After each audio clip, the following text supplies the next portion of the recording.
لله نحمده ونستعينه ونستغفره ونؤمن به ونتوكل عليه ونعوذ بالله من شرور أنفسنا ومن سيئات أعمالنا من يهده الله فلا مضل له ومن يضلله فلا هادي له ونشهد أن لا إله إلا الله وحده لا شريك له ونشهد أن سيدنا ونبينا ومولانا محمدا عبده ورسوله أرسله الله تعالى إلى كافة الناس بشيرا ونذيرا أما بعد فإن أصدق الحديث كتاب الله وخير الهدي هدي محمد صلى الله عليه وسلم وشر الأمور محدثاتها وكل محدثة بدعة وكل بدعة ضلالة وكل ضلالة في النار. قال الله تبارك وتعالى في القرآن المجيد والفرقان الحميد وما أرسلناك إلا رحمة للعالمين. وقال تعالى وإنك لعلى خلق عظيم. وقال صلى الله عليه وسلم إنما بعثت لأتمم مكارم الأخلاق أو كما قال صلى الله عليه وسلم. حضرات، ربیع الاول کا مہینہ ہے، دوسری جمعہ. اتفاق دیکھیے کہ آج 12 ربیع الاول کی تاریخ ہے. رسول اللہ صلی اللہ علیہ وسلم کی تشریف آوری کے سلسلے میں 2 باتیں تو طے ہیں. پہلی بات یہ ہے کہ رسول اللہ صلی اللہ علیہ وسلم ربیع الاول کے مہینے میں آپ کی تشریف آوری ہوئی، پکی بات. دوسری بات ہے دن پیر کا دن تھا. یہ 2 باتیں مسلم ہے، محقق ہے. تاریخ کون سی تھی؟ عام طور پر 12 ربیع الاول کی تاریخ بتائی جاتی ہے، لیکن 9 ربیع الاول کی بھی تاریخ ہے، 11 کی بھی تاریخ ہے، 13 کی بھی تاریخ ہے. 2 باتیں طے ہیں. پیر کا دن تھا، ربیع الاول کا مہینہ تھا، صبح صادق کا وقت تھا. یہ طے شدہ بات ہے. لیکن تاریخ کون سی تھی یہ متفقہ بات نہیں ہے. عام طور پر مشہور یہی ہے کہ 12 ربیع الاول کی تاریخ تھی. اس وقت ہجری کیلنڈر آپ دیکھیں گے، کیونکہ بہت سارے لوگوں کو ہجری کیلنڈر میں کون سا سال چل رہا ہے معلوم ہی نہیں. مسلمان ہیں، مومن ہیں، لیکن انہیں اپنی تاریخ، مہینہ، سال کا پتہ ہی نہیں. جبکہ اسلام کے احکامات کا تعلق چاند کی تاریخوں کے ساتھ جڑا ہوا ہے. دوسری تاریخ پوچھئے فوراً بتائیں گے 2025 ہے، آج 5 تاریخ ہے، ستمبر کا مہینہ ہے، یہ سب بتائیں گے. لیکن جو قمری کیلنڈر ہے اس کا پتہ نہیں. کون سا مہینہ وہ بھی پتہ نہیں، کون سی تاریخ وہ بھی پتہ نہیں. حتیٰ کہ رمضان المبارک جو مشہور مہینہ ہے وہ اس کا نمبر کتنا وہ بھی بہت سارے لوگوں کو پتہ نہیں. قمری کیلنڈر میں جو سال چل رہا ہے وہ ہے 1447. اب 47 45 یہ پیور اردو ہے. بہت سے لوگوں کو یہ گنتی بھی سمجھ میں نہیں آتی. تو ہماری اردو میں کرناٹک کی یا ہمارے جنوب کی اردو میں 1440 کو 7واں سال چل رہا ہے، 1447 چل رہا ہے، اور اس کیلنڈر یعنی 1447واں جو ہجری کیلنڈر ہے، یہ کہاں سے شروع ہوا یہ بھی بہت سارے لوگوں کو پتا نہیں۔ یہ دراصل رسول اللہ صلی اللہ علیہ وسلم مکے سے جو مدینے کو ہجرت کر کے پہنچے ہیں، تو مدینے میں جو پہنچے ہیں وہاں سے پہلا سال شروع ہوا ہے۔ آپ نے دیکھا ہوگا اشتہارات میں، دوسرے سوشل میڈیا پر اس وقت بات چل رہی ہے 1500واں 12 ربیع الاول کا اجلاس ہو رہا ہے، اس طرح کی بات۔ لوگوں کو یہ نہیں پتا کہ 1500 سال کیا چیز کو ہو رہا ہے اور کیسے 1500 سال ہو رہا ہے معلوم نہیں۔ اور اچھی بات کہیے یا دین سے لا تعلقی کہیے، کسی نے بھی پوچھا نہیں۔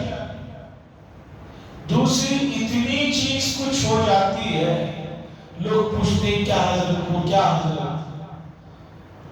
دراصل رسول اللہ صلی اللہ علیہ وسلم کو نبوت ملی 40 سال کی عمر میں، 13 سال مکے میں آپ تھے، تو آپ جب مدینہ ہجرت کیے تو اس وقت آپ کی عمر تھی 53 سال، 50 پر 3 سال، 53 ایئرز۔ اب تاریخ جو ہجرت کا ہمارا کیلنڈر چل رہا ہے وہ مدینے سے پہلے سال شمار ہوتا ہے، تو 1447 اس میں اس 53 کو ملائیں گے تو ہو جائیں گے 1500 سال۔ بات سمجھ رہے ہیں آپ حضرات کہ وہ 53 سال جب حضور ہجرت کیے اس وقت آپ کی عمر تھی 53، 50 پر 3، اور یہ 1447 اور 53 کو ڈالیں گے تو 100 اور 1400 پہلے سے تھے تو 1500 سال، یعنی رسول اللہ صلی اللہ علیہ وسلم کی تشریف آوری آج سے 1500 سال پہلے ہوئی۔ یہ ہے 1500 کا وہ جو عدد ہے اس کا چھوٹا سا مطلب تاکہ لوگ معلوم کریں۔ لوگ دین کے بارے میں اتنے غافل ہیں، دین کے جو بنیادی چیزیں ہیں وہ نہیں پتا ہے۔ کلمہ لا الہ الا اللہ محمد رسول اللہ، دوسرا کلمہ اشہد ان لا الہ الا اللہ واشہد ان محمدا عبدہ ورسولہ۔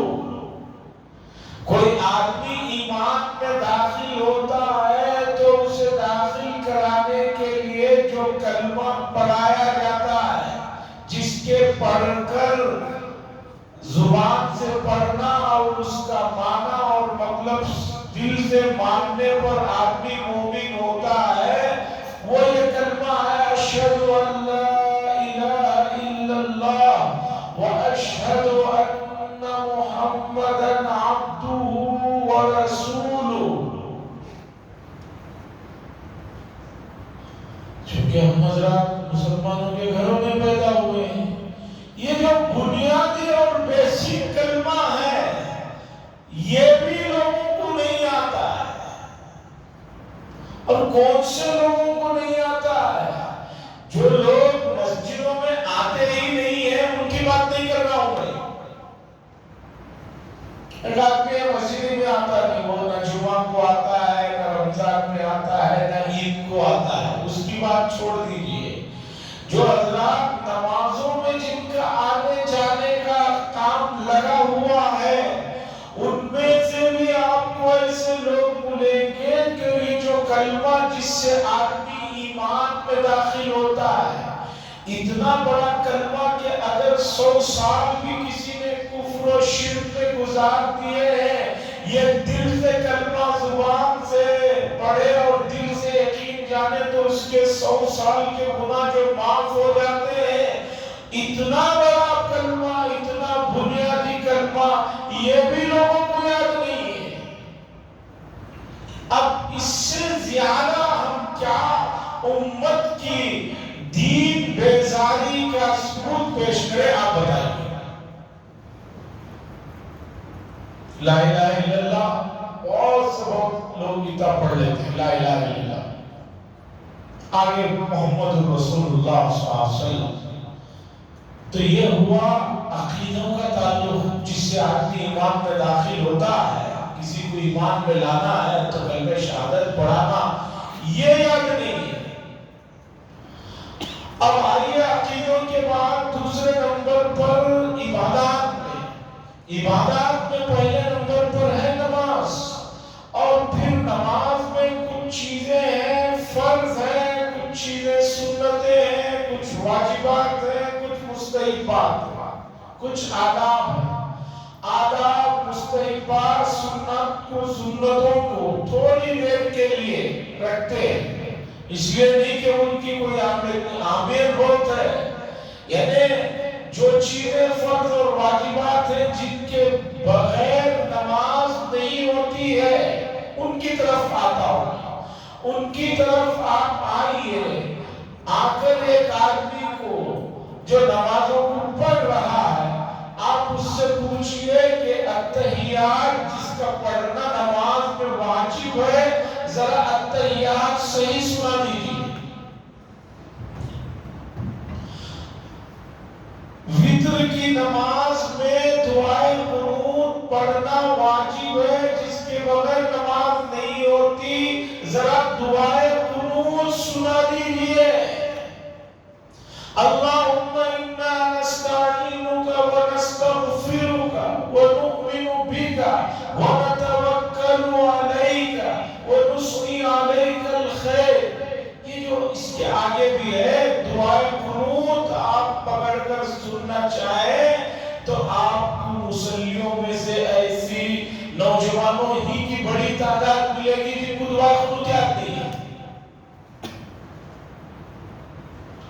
اس کے بعد آئیے ایک اور نماز ہے، آدمی کے چلے جانے پر پڑھی جاتی ہے، نماز جنازہ۔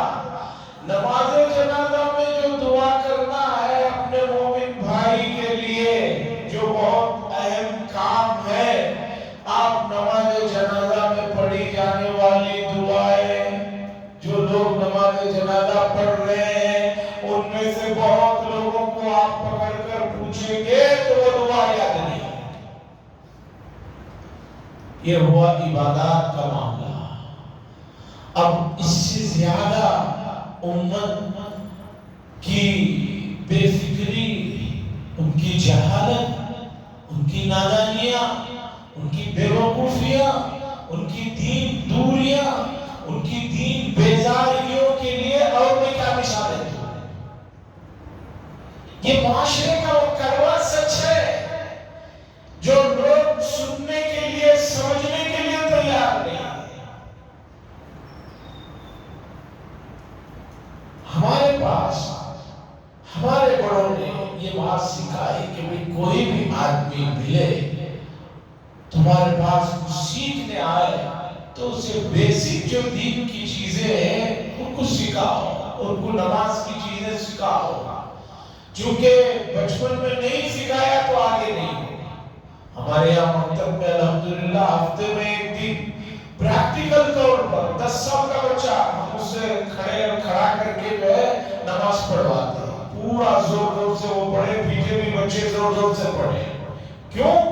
اب اگر یہ نہیں سیکھ لیا تو آگے سیکھنے کی امید کچھ نہیں ہے، اس لیے کہ 2005 کے بعد موبائل فونوں نے معاشرے کو بہت ناکارہ بنا دیا ہے۔ ایک بڑے ڈاکٹر نے یہ بات کہی ہے کہ 2005 سال کے بعد کے جو بچے ہیں ان میں تندرستی کا مسئلہ بہت درجے نازک ہے۔ 2000 سے پہلے کے بچے اور وہ جو بڑے ہیں ان کی صحتیں اچھی ہو سکتی ہیں، ان لوگوں کی صحت اچھی ہونا بہت مشکل ہے، اس لیے کہ ان بچوں کو سوائے موبائل کے اور سوائے اس چیز کے اور کوئی چیز پسند نہیں، اور مسلسل اس پر لگے رہنے کی وجہ سے ان کا جسم بالکل جو ہے مفلوج ہو کر رہ گیا ہے، ہر چیز ان کی کمزور ہو کر رہ گئی ہے، آگے ان سے کسی بھی جو ہے سخت کام کی امید رکھنا مشکل ہے۔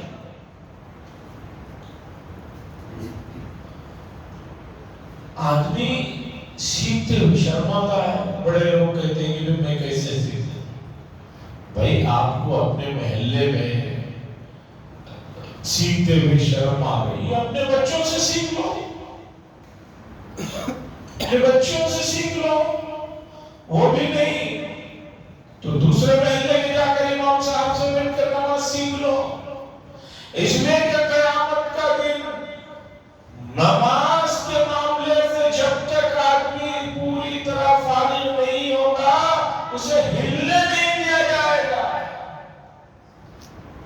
خیر عزیزان گرامی، جب بنیادی طور پر اتنے کمزور ہیں تو اب سیرت کے موضوع میں اور کمزور ہیں۔ رسول اللہ صلی اللہ علیہ وسلم کے تعلق سے امت مسلمہ کا جو علم ہے، معلومات ہیں، وہ انتہائی کمزور اور ناقص ہے، لیکن دعویٰ رسول اللہ صلی اللہ علیہ وسلم سے محبت کا ہر آدمی اتنے بڑے پیمانے پہ کرتا ہے گویا اس سے بڑا کوئی عاشق رسول ہی نہیں ہے۔ عزیزان گرامی، میں عبادات عقائد کو چھوڑتا ہوں، معاملات اور اخلاقیات پر آتا ہوں۔ اخلاقیات کا جو شعبہ ہے جس کے بارے میں نبی کریم صلی اللہ علیہ وسلم نے فرمایا مجھے دنیا میں بھیجا گیا ہے بعثت لأتمم مکارم الاخلاق، تاکہ میں اخلاقیات کو کامل و مکمل کروں۔ مجھے دنیا میں جو بھیجا گیا ہے اس کا مقصد یہ ہے کہ اخلاقیات کے شعبے میں جو تباہی آئی ہوئی ہے دنیا میں اسے ختم کر کے اخلاقیات کو، اس شعبے کو، اس چیپٹر کو اور اس باب کو میں کامل و مکمل کر دوں، اس لیے میری بعثت ہوئی ہے۔ یہ حدیث بتا رہی ہے کہ اخلاقیات کا جو مطلب ہم لوگ اردو میں سمجھتے ہیں وہ بہت چھوٹا ہے۔ حضور فرما رہے ہیں کہ مجھے بھیجا ہی اس لیے گیا ہے تاکہ میں اخلاق کو مکمل کر دوں۔ اور ہمارے یہاں اخلاق کا مطلب کیا ہوتا ہے؟ کسی کو دیکھو تو مسکرا کر مل لیا، پیشانی پر خوشی کے آثار سے مل لیا، جھک کر مل لیا، لوگ سمجھتے ہیں یہی ٹوٹل اخلاق۔ یہ ٹوٹل اخلاق نہیں ہے۔ اخلاقیات کا ایک حصہ اظہار کا ہے، یہ بس۔ اخلاقیات کیا ہے؟ اس موضوع پر بہت سا مواد ہے، میں قرآن و حدیث کے مواد کی طرف آپ کو لاتا ہوں، چونکہ رسول اللہ صلی اللہ علیہ وسلم اس مقصد کے لیے دنیا میں بھیجے گئے تھے، اس لیے آج اخلاقیات کو ذرا سمجھنے کی ضرورت ہے۔ مسئلہ یہ ہے کہ آدھے گھنٹے کے وقفے میں جس میں 20-25 منٹ کے بعد اگر امت مسجد میں پہنچے 5 منٹ میں کیا سمجھا جا سکتا ہے، کیا سمجھ سکتا ہے؟ جیسے لطیفہ ہے، ہمارے برادران وطن پوچھتے ہیں رمضان کا مہینہ ہمارے لیے بہت ہی بابرکت مہینہ ہوتا ہے، اس میں آدمی 12 سے 14-15 گھنٹے بھوکے رہتا ہے، لیکن خیر مسلم اکثر پوچھتے ہیں وہ آپ کا مہینہ کب آتا ہے؟ میں نے کہا کون سا مہینہ؟ تو کہتے ہیں وہی مہینہ جس میں آپ لوگ رات سے کھانا شروع کر دیتے ہیں، رات میں کھا رہے ہیں، اس وقت کھا رہے ہیں، اس وقت کھا رہے ہیں، وہ کھانے کا مہینہ کب آتا ہے؟ رمضان روزے کا مہینہ ہے، 14 گھنٹے آدمی بھوکا ہے، لیکن اس کا جو تاثر برادران وطن پر پڑا ہے وہ کیسا ہے؟ وہ کہہ رہے ہیں کہ ان کے یہاں اثر سے کھانے کا شروع ہوتا ہے، رات کے 4-5 تک کھاتے رہتے ہیں، ہوٹلیں لگتے ہیں، وہ بھی انتظار میں رہتے ہیں وہ کب آئے گا مسئلہ تھا کہ ہم بھی جا کر کھائیں۔ تو آپ نے دیکھا کہ رمضان کو سامنے والوں کی نظر میں کیسے آ گیا. تو اسی طرح آپ سمجھیے کہ اخلاقیات کے عنوان پر قرآن و حدیث میں جو چیزیں ہیں اسے سمجھنے کی ضرورت ہے.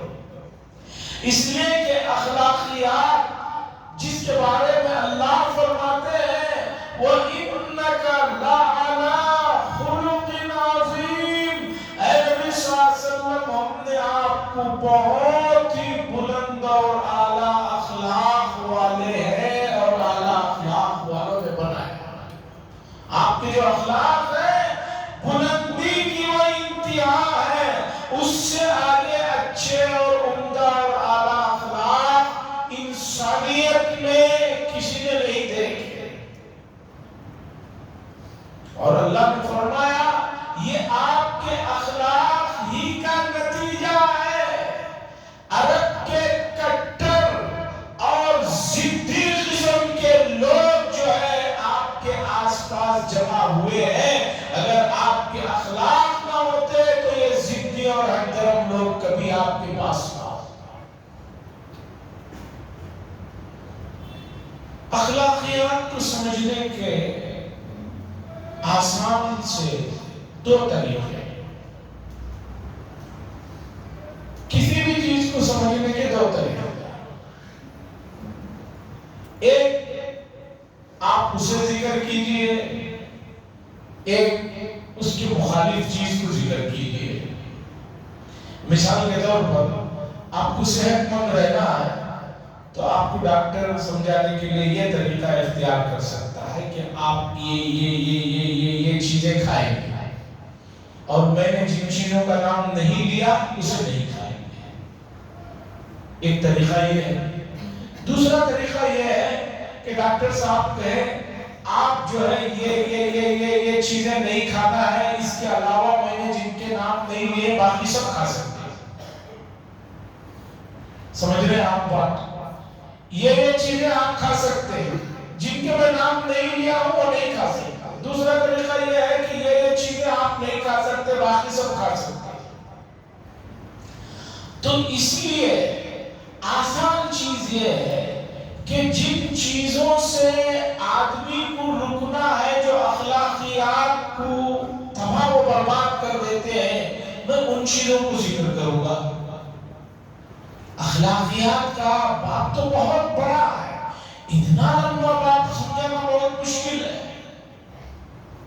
جیسے 50 طلبہ کا اگر کلاس روم ہے، اس میں 2 طلبہ نے بہت اچھے نمبروں سے کامیابی حاصل کی ہے تو یہ کہہ دیتے ہیں کہ بھی ان 2 بچوں نے جو ہے فرسٹ کلاس پاس کیا ہے، باقی سب سیکنڈ کلاس میں آ. یہ آسان ہے، 2 کا نام لو باقی کے بارے میں کہہ دو یہ سب سیکنڈ کلاس پاس. ایک طریقہ یہ ہے پورے 48 بچوں کا نام لو. آپ 48 بچوں کا نام لے کر کہو یہ 48 بچے سیکنڈ کلاس میں پاس ہوئے ہیں، اس کے علاوہ جو بچے ہیں وہ فرسٹ کلاس میں پاس ہوئے ہیں. تو یہ لمبا پڑے گا، 48 کو نام ذکر کرنا یہ لمبا پڑے گا 2 کے مقابلے میں. تو اس لیے اخلاقیات میں جن چیزوں سے آپ کو بچنا ہے، جن کے اختیار کرنے سے آپ کے اخلاق تباہ و برباد ہو جاتے ہیں، ان کی فہرست میں آپ کے سامنے رکھ دوں گا. آپ اس سے بچ جاؤ، انشاءاللہ آپ اخلاقیات میں جو ہے جو حضور صلی اللہ علیہ وسلم کا مشن ہے آپ جسے لے کر آئے اس میں کامل و مکمل ہو جاؤ.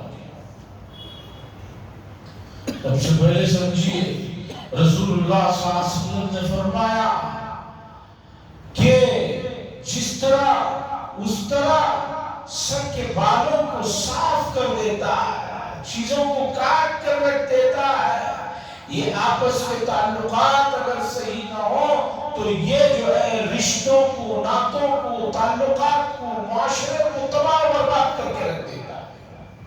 اب آئیے فہرست شروع کرتے ہیں کہ کون سی چیزیں ہیں جو اخلاقیات کا جنازہ اٹھا دیتے ہیں، جن سے آپ کو بچ کر رہنا ہے. جیسے شوگر کے مریض کو کہا جائے کہ بھی آپ یہ چیزوں سے بچ کر رہو ورنہ آپ کی صحت تباہ برباد ہو جائے گی.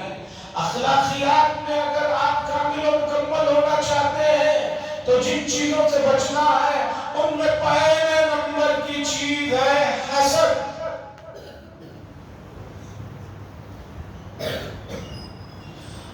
حسد یہ اتنی خطرناک چیز ہے کہ اس سے اگر آدمی بچ جاتا ہے، اپنے آپ کو بچا لیتا ہے، تو سمجھیے کہ وہ اخلاقیات میں اور حضور کی لائی ہوئی تعلیمات میں وہ کامیاب ہو سکتا ہے. اور جو آدمی اپنے آپ کو حسد سے نہیں بچاتا ہے، سمجھیے کہ وہ کچھ بھی کر لے، کیا بھی کر لے، وہ کبھی بااخلاق آدمی نہیں ہو سکتا. حسد کیا چیز ہے؟ قرآن و حدیث بھرا پڑا ہوا ہے. اور حسد اتنی عجیب عجیب صورتیں بنا کر انسان کے اندر آ جاتا ہے کہ انسان کو پتہ بھی نہیں چلتا. ایک آدمی کہتا ہے میں بہت چھوٹا ہوں، میں بہت چھوٹا ہوں، میں بہت گنہگار ہوں. وہ سمجھ رہا ہے کہ اس طرح میرے کہنے میں سے وہ میرے اندر حسد نہیں ہے. حسد کا یہ بھی ایک طریقہ ہوتا ہے. عزیزان گرامی، نبی کریم صلی اللہ علیہ وسلم نے آ کر پوری انسانیت کو بتایا کہ بھئی یہ جو بیماری ہے یہ ابلیس نے اس کی شروعات کی تھی جب اس نے کہا تھا خلقتہ من نار، مجھے آگ سے آپ نے پیدا کیا ہے، اس لیے میں آدم علیہ السلام کی جو ہے نگرانی میں اور ان کے اندر نہیں آؤں گا، میں بہتر ہوں اس لیے میں سجدہ نہیں کروں گا. اللہ کے نبی صلی اللہ علیہ وسلم نے بتایا لوگوں کلکم بنو آدم، تم سب کے سب آدم اور حوا کی اولاد ہو. وآدم من تراب، اور حضرت آدم کو مٹی سے بنایا گیا ہے. آدم کو مٹی سے بنایا گیا ہے. تو اس لیے یہ علاقہ، یہ خاندان اور یہ چیزیں ایسی نہیں ہے کہ اس پر آدمی جو ہے برائی کرے یا یہ کرے. حضور نے بڑے سختی سے حجۃ الوداع کے موقع پر ارشاد فرمایا لوگوں لا فضل للعربی علی العجمی، کسی عرب کو کسی عجمی پر فضیلت نہیں ہے. ولا الاحمر علی الاسود، اور نہ کسی گورے کو کسی کالے پر کوئی فضیلت حاصل ہے. عزیزان گرامی، آج اسلام کے بنیادی تعلیمات میں اتنا دم ہے، اتنی لچک ہے، اتنی پرکشش اس کی تعلیمات ہے کہ اگر اس کی صحیح معنوں میں ہم لوگوں تک اس دین کی خوبیوں کو، اس کی اچھائیوں کو اور اس کی بڑائیوں کو رکھیں گے تو دنیا میں کوئی انسان ایسا نہیں ہے جو اس دین سے اور اسلام سے نفرت کرے، بلکہ وہ اس کے اندر آ جاتا ہے. لیکن ہم نہ دین کی خوبیوں کو خود سمجھ سکے نہ دوسروں کو سمجھا رہے ہیں، بلکہ ہمارے انداز جو جینے کا، اٹھنے کا، بیٹھنے کا، بولنے کا، معاملات کا اتنا گر گیا ہے کہ آج امت مسلمہ کے افراد کو دوسرے وہ لوگ جن کے پاس کوئی مذہب کی بنیاد اور اساس نہیں ہے، جن کے پاس کوئی لچک نہیں ہے، وہ ہمیں بتا کر انگلیاں دکھا کر کہتے ہیں کہ بھئی ان سے بچ کر رہنا، یہ بڑے گندے لوگ ہیں، یہ بڑے برے لوگ ہیں، یہ بڑے جو ہے ایسے لوگ ہیں، یہ ویسے لوگ ہیں. آج ہمیں دکھا کر امت مسلمہ کو، ہمارے قوم کے افراد کو دکھا کر جو ہے لوگ برائی کر رہے ہیں. کیوں؟